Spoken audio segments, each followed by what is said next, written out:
Hi there, it's Lori, and I just noticed how my hair looks. In case you were wondering, this is just because the humidity in the air. And by humidity, I mean something over 30%, because in Colorado it's usually really low. But today it is 35%. So 35% makes my hair go. So you can imagine when I go somewhere that it's actually humid, how much my hair goes.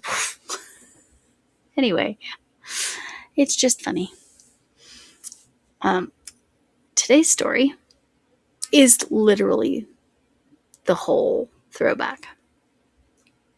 So, I believe I have shown this sweater before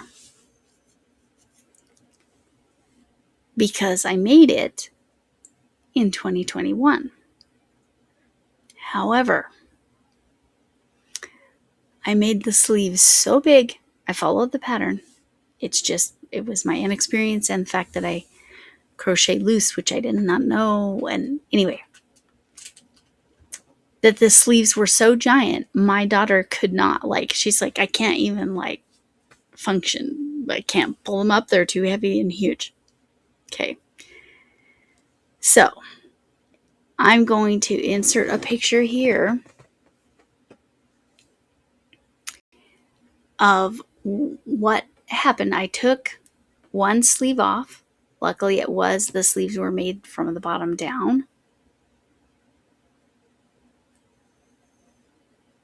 Right? I think so. It was a paid for pattern. I'll try to find it. To get extra sizes, you could see, not exercises, which, we wish crochet and knitting counted it as exercise, but anyway, it was a paid pattern to get all the sizes. I'm so sorry. The yarn is called Touch of Alpaca. It is not as soft as alpaca. Touch of Yak, I loved. Touch of Alpaca was okay as far as the yarn goes. It's beautiful. It's a beautiful color. But anyway, so the yarn spaghetti picture is how much yarn I had left after pulling that sleeve off and redoing it the correct size.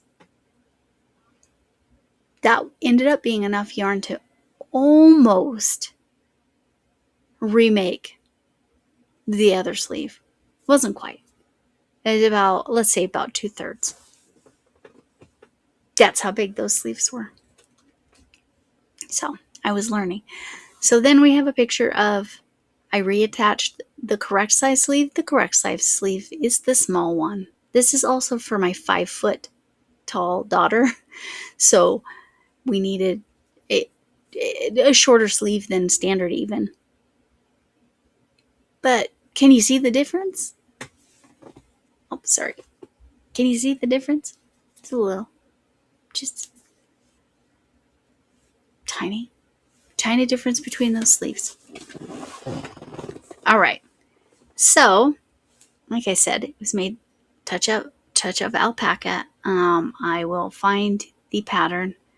You can watch the tutorial on YouTube for free, but to get other sizes, that's where you needed to purchase the pattern.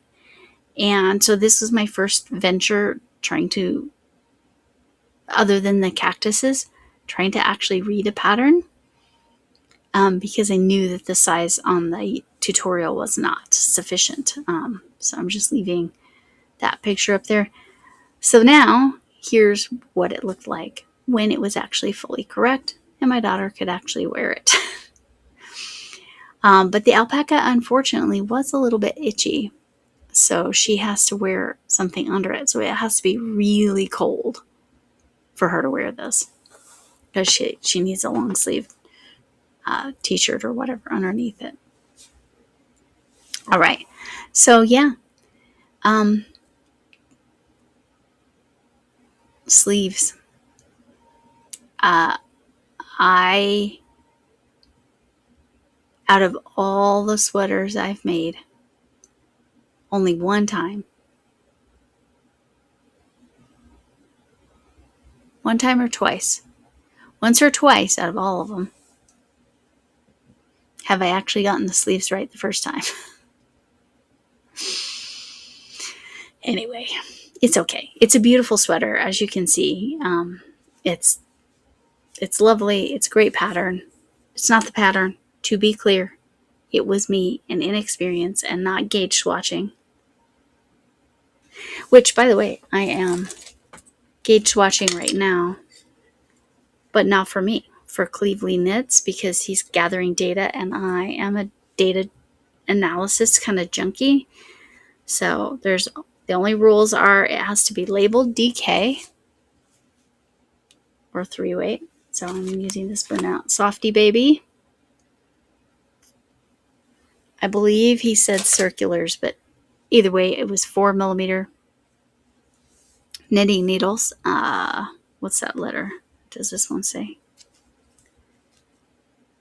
US 6. That's a 6. 4mm is how I think of it, but he's in the UK, so 4mm.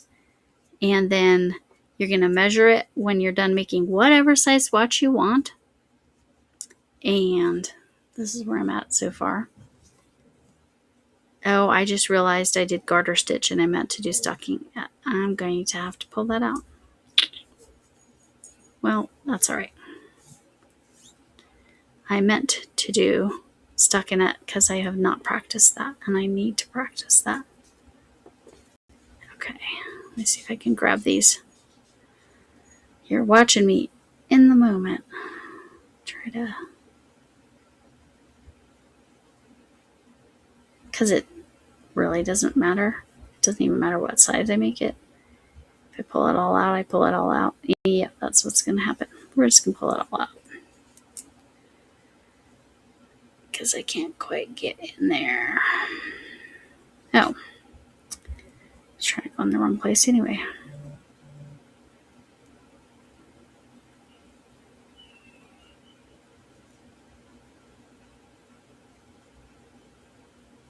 Do I want to? Nah.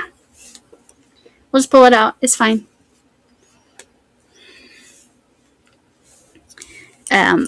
Because it ultimately doesn't matter. But I am gauge swatching, but not truly, like not to fit a pattern or anything. And then you measure it. You bind off. You measure it. Take pictures. Wash it. Measure it. Take pictures.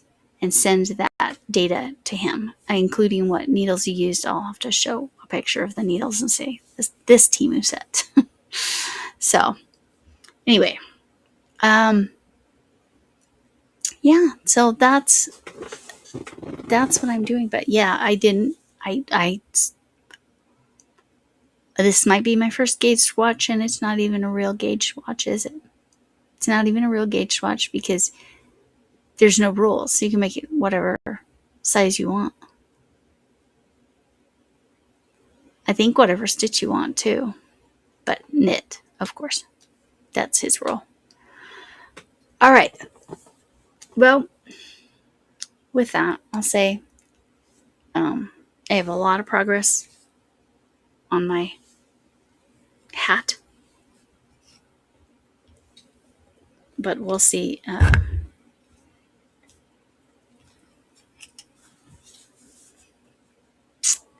We'll see if I finish that hat. Or I want to finish it, but I might.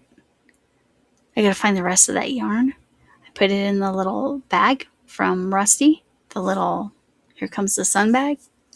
And I put it in another project bag so I could take it with me somewhere, and I can't figure out which project bag I put it in. Anyway, so I have 2 more balls of that yarn. And I'm still debating whether...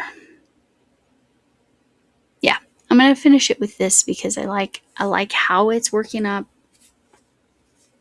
This has nothing to do with Throwback Thursday, but anyway, the fact that I didn't gauge swatch is part of why I have so much trouble with my sleeves. Probably. Yeah. With that, I think I'm going to have to, with knitting, I'm going to have to actually gauge swatch for real, not just for this experiment. Particularly when I do my husband's true Irish cabled sweater, which is the whole goal with why did I learn to knit. We'll try a pair of socks at some point too.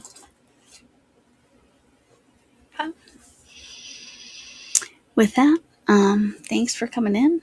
Can I get an amen? I think I can get to that.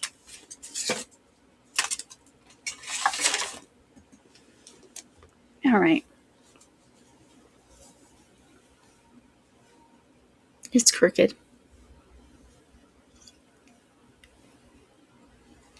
I think the glasses are there. Yeah. All right. We'll do it right this time. Thanks for coming in. Can I get an amen? Hugs from me, Mom Potato Head. Hugs from me, whatever kind of hug you need. And please remember, you matter and kindness matters. I appreciate the time you spend with me, and I hope to see you again. Thank you so much for your support. Bye.